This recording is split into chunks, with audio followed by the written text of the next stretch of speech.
back to another episode recap of Black Lightning, Amped Up. Today's episode, the Sange. So, structure-wise, we're going to take this C, D, and E plot first, just so we get them out the way, address these things, and head back to the A and B plots. First thing I want to talk about, Gamby. That man keep guns on him. The man has a gun in every crevice of his body. This is how magical his gun kinda is. He was washing his face. Both hands. With both hands. Soap and water. Yeah, no cloth, because he white. He literally put water to face, put his hands down, heard a knock at the door, his hands came back up with a gun, hands dry. Face dry too. How you do that? How you do that? The man is submerged in murder. The man materializes guns. That's his meta power. That's his meta bullet, lead, and put it to the people. But I just wanted to address that first because Jefferson knows that Gamby's alive.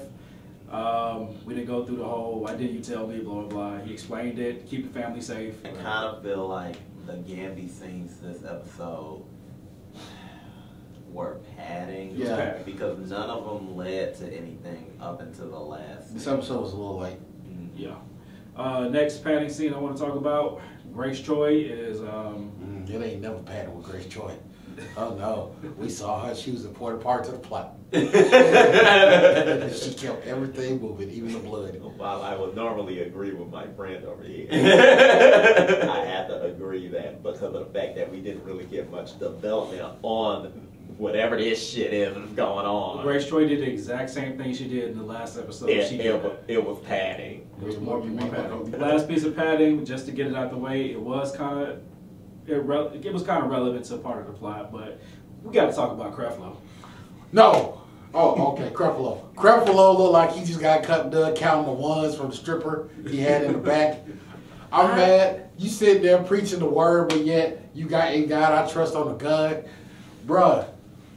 So I'm gonna throw this out here. I still don't know how to feel about him because I'm waiting on the turn. I feel greasy. when homegirl walk into his office and like he's snorting a line or something. I'm waiting on that last hammer to drop, but they won't drop it. Like they trying to make us like him. This is a slow burn, and I hope is what we think it is. I hope he's shady because if he's actually a redeemable character, that kind of like, and then walked away. He jerked us off and then walked away. I want that turn, and I didn't need it this episode. I don't need it next episode. Like mid-February, like before we go on that sweeps week or whatever. That's when I want the turn. Like he in the back just counting money and making it rain and shit. So I want to swing it back around to the A plots, A and B plots. Black Lightning was doing Black Lightning stuff this episode. About time. Yeah, he was there butt naked in the chair. Why was he butt naked in the chair? First of all, we got to get there, man. Jumping the shark. All right. Picking up from where we left off from last week. He's in the woods, trailing the T-1000 liquid. Black man in the woods, he knows it's not a good thing. Yup, scary movie all over. So he finds black people strung up in the trees. Man, that could have hit harder than it did because, you know, if they were turned up the other way. If they were turned the other way, shit would have got real. Fuck the don't kill policy. Motherfuckers would have died. I think if this was on the DC app, they would have been turned the other way. But it's on the CW. But it was symbolic. It was still symbolic nonetheless of lynching black people because they didn't have to be in the trees like that. And then we see his emotional state take over because we know he don't have that. His battery's almost empty. Yep. Yeah, he's still trying to fight on. The more pro-black he gets, the more energy he runs out. All right. So speaking of which, out of nowhere, my dude can do camo now? Yeah, like we Batman Beyond now. What's up with that? Are y'all questioning No, that? I didn't know Lightning could do that. At first, I was like, when do we start watching The Predator? I assume it's either two things, which the first explanation, we can't really say it, but I assume the suit could do it, but then, like, how did it get his No, face? he's literally bending like Yeah, Yeah. that was the other explanation. Yeah. So, It's just that we've never seen him do it before. We ain't never seen him fly with one hand either. Yeah, he did Tony Stark situation. So my man Jeff gets caught because he runs out of juice. Can't fight off the vampires. They string him up Deliverance style. Man, but I mean, okay, I get you gotta take either. Here's my thing. I think he was free balling under the suit, which if you doing that, that's kind of gross. And number two, why? I mean, y'all could have put a towel over him or something. For he had on pants. What are you talking about? he was butt naked. No, he wasn't. It was a shadow there. So they got my man strung up down there Deliverance style. Nah, he looked like Toby, man. It was looking bad. He was a slave in the basement. It wasn't quite Django, but it wasn't quite PG 13 either. Hey, speaking of which, now we get the looker, right? Yeah, we got the looker. Okay, she's sitting there like, Jasper, I see that you want to save your community, but just because I scream white power, that makes me a racist? Yes, bitch. Gonna make it real awkward for you to join the Outsiders. Like, that ain't a good look for you. Yeah, she don't join the outside scrubbing the floors. Yeah, they brought the flag conversation up and the white pride versus black pride.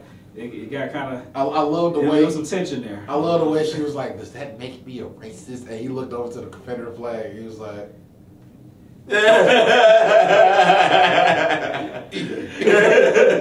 So, all right. After this, Looker, they make a connection with the other baby that they're looking for, and they before they peace out, they strap my man up to a bed frame and electrocute him. put jumper cables on his nuts. Put jumper cables or whatever on him. And I was about to question this. I was like, this is almost Flash level writing right here. Why are they tying up Black Lightning to electricity? Because, and he explains it after he got free, he got juiced up. Because they thought that his powers came from the suit. They don't know about Redneck's not. Which means I caught that. So I'm shocked that you was worried. But I knew what they was going for. Redneck's dumb. that one, they don't know about matters. So after Jeff gets free, he saves the other baby that they just abandoned in the dark because, you know, it's the black baby. We lucky it wasn't on the floor. Yeah. Sure. Well, I thought it was going to be sitting there propping open the door, letting the cold air out. We need a door stopper. Damn. All right, so first place Jeff goes. He made a return, y'all. Oh my God. He made a return, part of the light skin and trio. he answered the door so light skin too. He had a robe on. Slightly ajar with a taco meat. Meanwhile, Looker and her crew, they showing up to the hospital where Anissa and Lynn are hiding the other baby that they're looking for. Oh, white baby. Too bad Thunder is there to fight y'all off. Oh no. Thunder was starting to catch some of those hands in the end. We are vampires. I was starting to shake like, oh my God, this episode where she catches that fade. We've been asking for the episode. We've been predicting it's going to happen. No, this ain't the episode. And for some reason, it didn't happen. Nah. It It didn't didn't that's happen. another bill. It didn't happen. She got a love tap. That's another bill. As a matter of fact, the same episode where they open the door and Creflo count the money is the same episode of Meta. Y'all saw the preview for next episode? Them two Metas? Yeah. Fight ensues. Anissa's kind of handling her own a little bit, and then Looker kind of gets the upper hand. It's a cute Yeah, back it's and forth. cute. It wasn't quite Cyanide and Thunder, but you know, it was something. And then Black Lightning shows up, saves the day, fights the rest of them off, and they impale her pale ass to the wall. They had him tied in a basement. You damn right you're gonna impale her to the wall. And the coldest comment from that, he was like, Daddy. Well, he was like, we're gonna give it to the ASA. But Daddy, don't they experiment on metas? Fuck that bitch.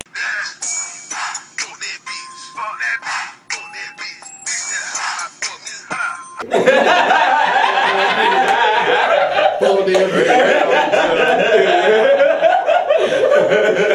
Lift up that rug.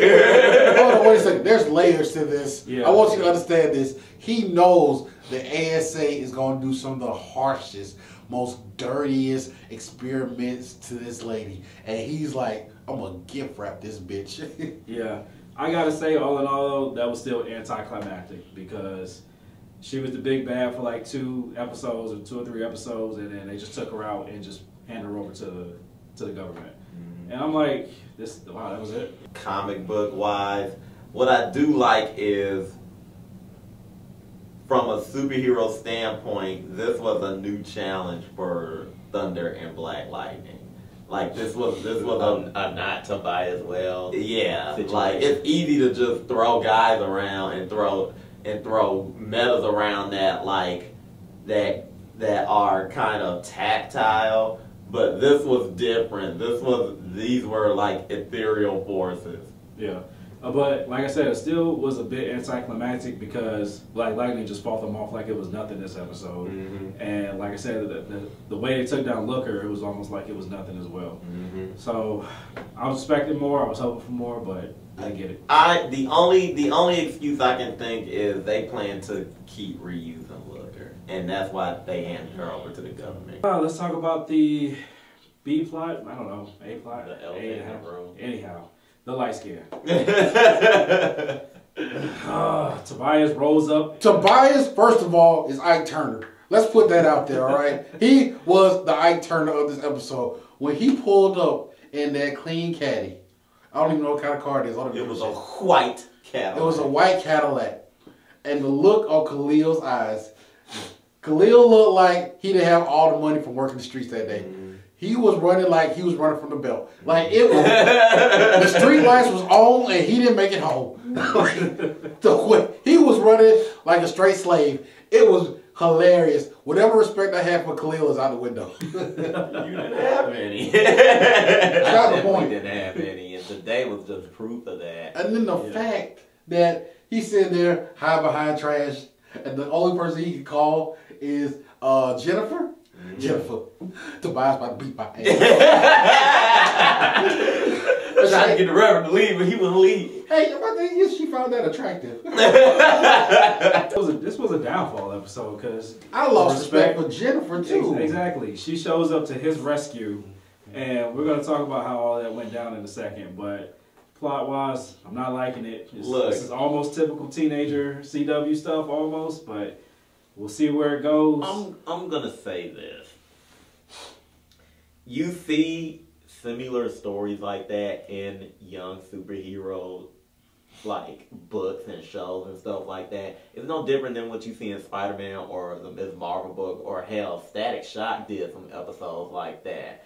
The only problem here is the fact that Jennifer has done nothing similar to any of those characters. She's not an active superhero. As a matter of fact, she's rejecting that life. Like, she has no agency in regards to what's going on in her life. And it's just, and Khalil is such a wiener. Like that, I can't even muster up a curse word. You're a wiener. Jen comes to the rescue. She uses her powers to darken the alley. We're thinking that she talked to him through electricity. No, she was just talking in the dark. No, she talked to him through electricity. She was in a building. Oh shit! Yeah, and he jumped up 2 stories to her. I'm not. Yeah, and then apparently we find out from her trainer that apparently she's a god. She's the Phoenix. She's a god. She really is the Phoenix. And you know what? What happened in the end makes so much sense. If we looked at Jennifer's character for most of this season, where has she been? She's been literally trapped in the ivory tower where nobody can touch her and she can't affect the world. That is the worst kind of parenting that I know that they're trying, but that is the worst kind of parenting that they can do. They didn't even isolate Anissa like that. And just to lock her in a box and throw away the key just to keep her safe is bullshit. Here's the problem with that argument. There are several problems with that argument. For one thing, both of their cases are on extreme differences. Anissa was older when she found out about her powers. Her powers were, and considering the type of person she is, how she went out to train and get control and learn exactly what the fuck she is, like, they really didn't need to do that. But they had to trick Jennifer to get her to train. Exactly. But on that same token, not once, or the person who they have training her, why is this the first time that they get an update report about what she can do? She's been with her for a minute. We'll say she's 16 years old. She's still a young adult. You can't. I get all this stuff is going on. Lynn left the house to deal with children that ain't even hers. Anissa has her own life to deal with, and you got Jefferson running around with a Tobias hate boner. And what is she supposed to do the entire time while all this is going on? She's just literally fucking sitting there to the point where she's not allowed to talk to any friends. She's not allowed to see anybody. All she can do is sit and watch TV all day. Hell, if I got the option, I'd run too. Well, that's one of the things that we appreciate about Black Lightning, I guess, coming back to this, that he's not a perfect parent. They are human. So. Because my thing is this, when was the last time they even brought up Jennifer? Like Lynn and Jefferson. Everybody's going through their own thing. Exactly. I don't know who the artist is that do the little picture at the beginning. Yeah. And I don't know if anyone from the show is watching, but can I get that as a painting or something? Yeah, we will. That intro art was so hardcore. Like every week I've been looking at this and I'm like, I want that picture. The funny thing is, you keep saying that it's Jen. I keep telling you it's Looker. It's Jen. That's Jen. There's lightning bolts coming out of her hand. That's silver shit coming from Looker. It's literally a lightning bolt. Audience, who do you think it is? Is it Jen or is it Looker? Question 2 for the audience: is Khalil homemade or bitch? So, all in all, this episode was it was a dip. Yeah, and for the episode to be titled the Sange, I felt like we didn't get Another much. Sange. Yeah, like the Sange is just Looker. That's. And I still got gripes over the fact that black mother would not acknowledge her black baby.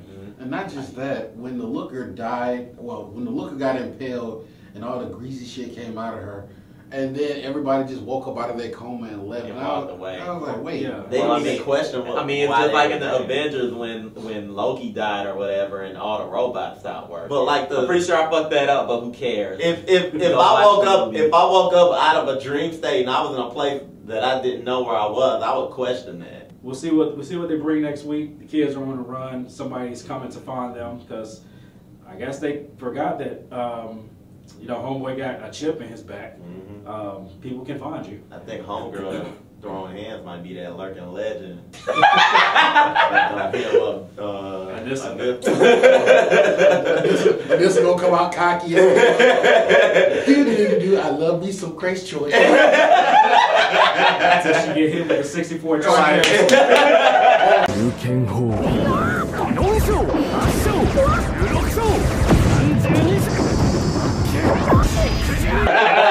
Hold on. It's gonna go like this. It's gonna go like this. She's gonna do that deep breath shit. Who? Why ain't it working? Wait! Why ain't it working?